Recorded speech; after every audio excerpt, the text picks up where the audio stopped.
What's going on, you guys? It's AskCat bringing you guys another video, and in today's video we're going to be showing you guys how to upgrade the Thulian Flail on the Frozen Dawn. So that being said, once you've upgraded the Thulian Flail, you can actually place it down into one of these three slots, and I say one of these three because there's actually a specific slot for the shield.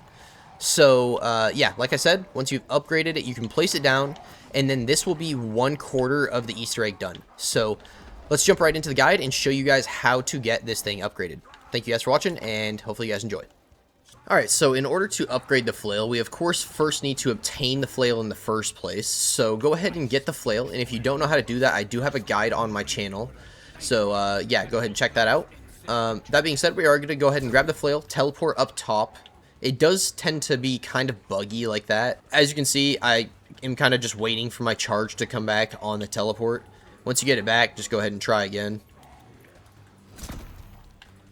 And sometimes you just hit it a little bit too soon, and like it's still in the air and it doesn't like that, so you really have to like try and let it rest wherever it's going to land. But other than that, we're pretty much going to go ahead and work our way around using these blood pads, or these little stone pads, and we need to get 3 kills at each one of them. So as you can see, this room is kind of in like an L shape, or like an arrow if you will, and there's 3 pads, so 1, 2, and 3. This one over here, so this is the stair set from the ice caves. This is the one we're going to need to fill up first. It's always going to be the same order every single game, so just go ahead and get your 3 kills. And then once you've gotten your 3 kills, a rune will appear right above the pad that you actually filled. This is when you know you're actually able to start going around the map and looking for constellations. So there's a spawn location right here. I did not get that one in my game. This is spawn location 2. As you can see, you're basically just looking for like blue little dots in the, like, when you aim down sights with the flail, you go into like this weird little vision. So you're basically just looking for the blue little dots in these specific little areas, and you're pretty much just going to run your cursor over the blue dots until they turn orange like that. And once you've done that successfully, while holding your aim down sight button the entire time, you have to hit all of those, otherwise it will reset. But once you've done that, it'll give you a message saying you've beheld the message. So go ahead and these are some other locations. You can make your way back to that ritual room though, where we were filling up the pads at this point. But this is another location right here. And then location 4 would be over here in the blood altar, just right here. I believe there's another one over here. I want to say there really is, but I honestly cannot remember. If we get it in our game, I guess you'll find out. But there is definitely another one right over here. But there is definitely one final one up in the spawn room. So we're going to go ahead and check that one out real quick, and then we'll get right back into filling those blood pads for you guys.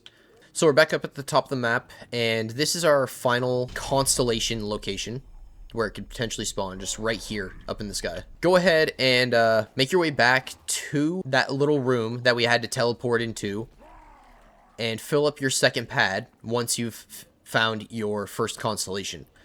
And that was basically just me going over all the spawn locations. We are going to have to run that route every single time to find whichever one we have, of course, so you guys will get to see the locations of each different one that I actually end up getting. So got 2 kills. This is our third one. You don't need to look at the rune, but it does basically verify that you did get all of your kills and it worked. So we're basically just going to go around at this point, keep looking for our constellations, and they'll never be in the same spot as another constellation. You'll never have 2 in the same spot, so that's pretty much just like automatically you know you don't need to look there again. This would be, again, location 3. There's nothing there for me. Location 5, or 4 rather, sorry. Now at this point, we're going to go ahead and make our way back into the room again to get our third and final pad filled up. So I'll go ahead and run back over there, and we'll go ahead and run around and do our loop again once we get the kills. Alright, we just filled our last pad. We're going to make our way around the map one last time and look for our constellations. Again, location 1, location 2,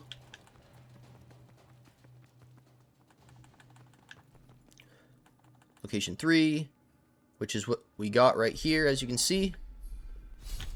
At this point, we have beheld all 3 of our messages, and you're going to go back into this room, and you're going to notice that the sun in this orrery has started to glow. So you can look at this cipher as like planets, and this center orb, this giant one that is normally never lit up, you can look at that one like the sun.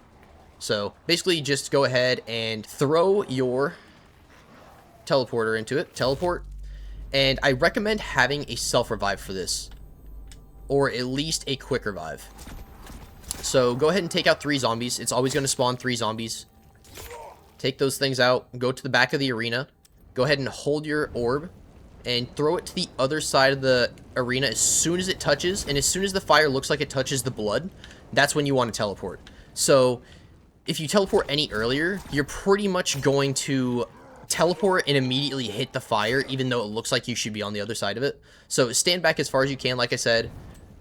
Just aim just above the edge, throw it.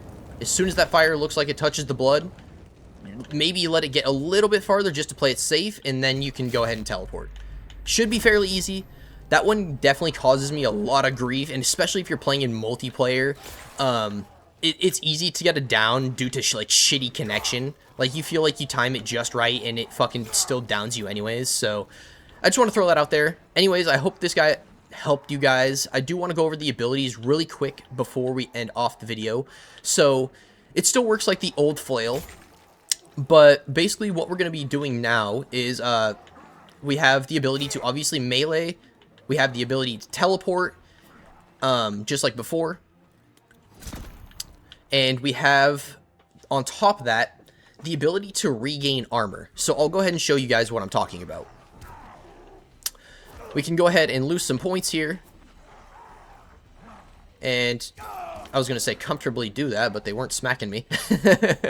Anyways, the way this works is the same way as the Dancer's Dagger from the Shadow Throne, if you guys are familiar. So pretty much, as long as your health is full, you can go ahead and do a heavy attack on a zombie, and as soon as that heavy attack is completed, you'll regain a point of shield. So if you are being attacked while you do this, or say you are getting attacked and your health is looking like this, and you go ahead and try to do an attack, as you can see, it's not going to give me any armor back. So the reason for that is because my health was not full. So right now, if I melee this zombie,